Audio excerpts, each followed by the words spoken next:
have been asked this question. How do you see yourself 5 years from now? Right? We always prepare for that question. We always dread sometimes that question. Right? And there's really no right or wrong answer to that.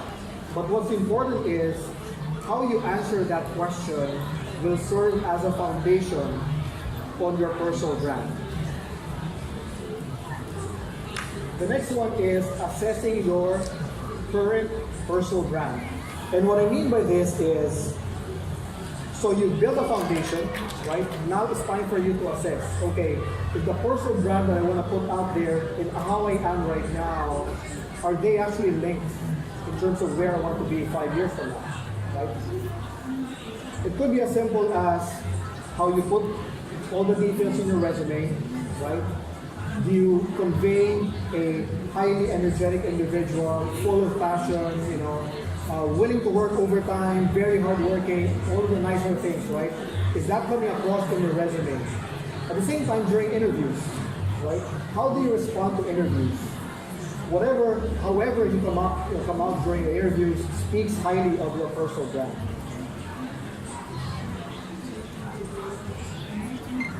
The next tip that I can give you guys would be getting feedback and inspiration, right?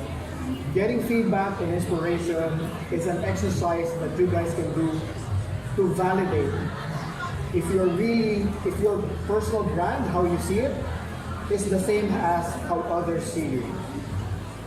So the same way that Angel, for example, would describe herself in a certain way, if I ask your friend or other people here, would they see her in the same way, right?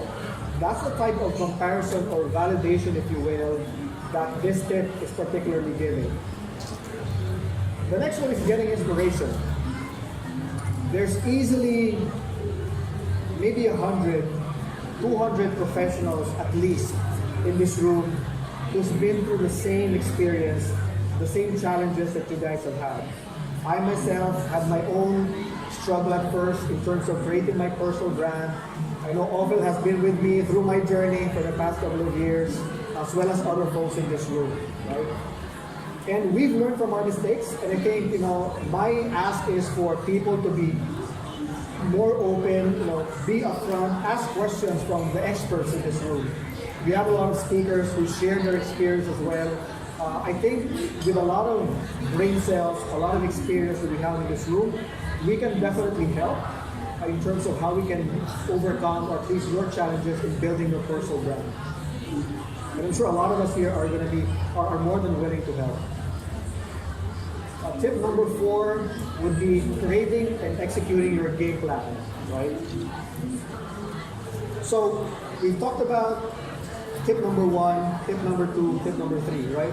Tip number 1 is about setting your goal. It's about answering the question, where do you see yourself 5 years from now, right? That would serve as a foundation on where you need to be and how you should be in the moment for you to get there, right? Tip number 2 is about assessing yourself. Thank you.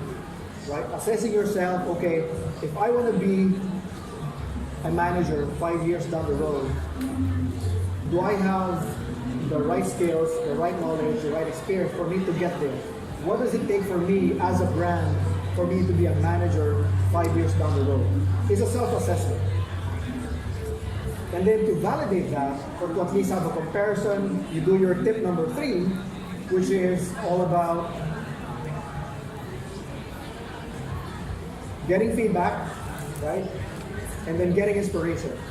Getting feedback, hey, if I ask Ophel, hey Ophel, Miss Ophel, am I really whatever it is, right? She might say yes, she might say no. I'll then validate, okay, she thinks I don't talk a lot, but I think I talk a lot. Is that required for me to be a manager, right? So that's the validation exercise that needs to happen.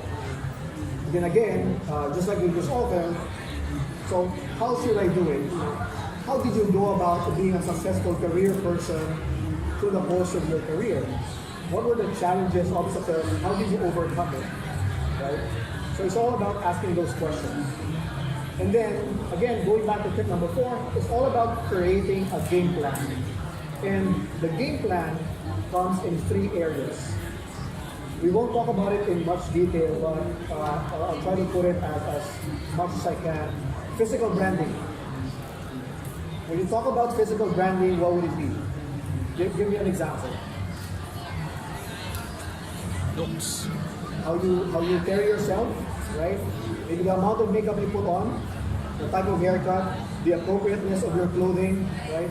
Your style, right? How you carry yourself, everything. The next aspect of it is the verbal and non-verbal brand. And as each of you are going to the different companies, there's already an element of verbal and non-verbal branding that's happening there. Whether it be in terms of your tone, when you talk to somebody from Conduent, from Sutherland, from Maxicare, from Cafe France, maybe some of your non-verbal cues. You always stand on one leg. You always cross your arms when you're talking to somebody. Right? All of that translates to your verbal and non-verbal cues. And then of course, let's not forget social media branding or social media branding. And it's not really about pretending to be someone in social media, but it's really about putting out the realest you and the most genuine you, right, for people to see.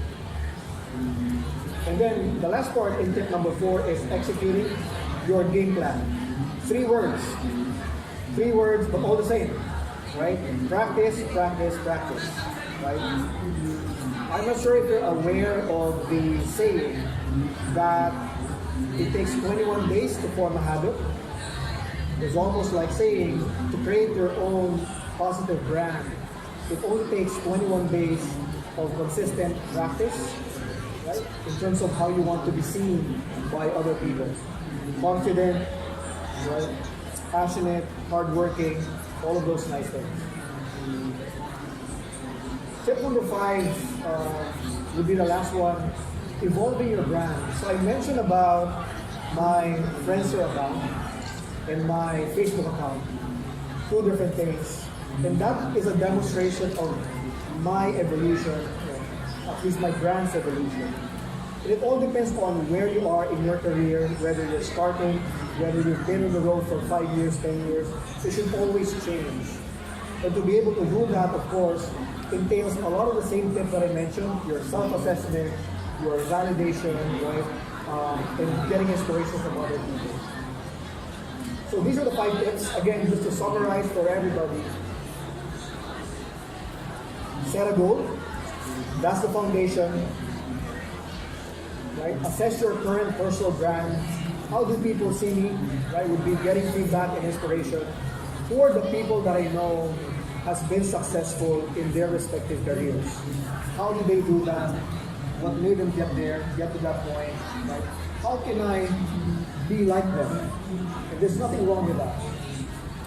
Next is creating and executing your game plan. Again, when it comes to your physical brand, your verbal and non-verbal brand, and your social media brand.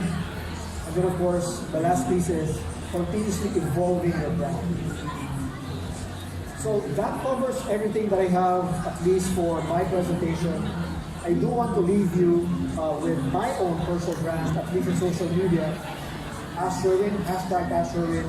It's my way of giving back to the community, sharing some tips on how to be successful in one's career, getting experiences from different people. So with that being said, thank you very much and enjoy the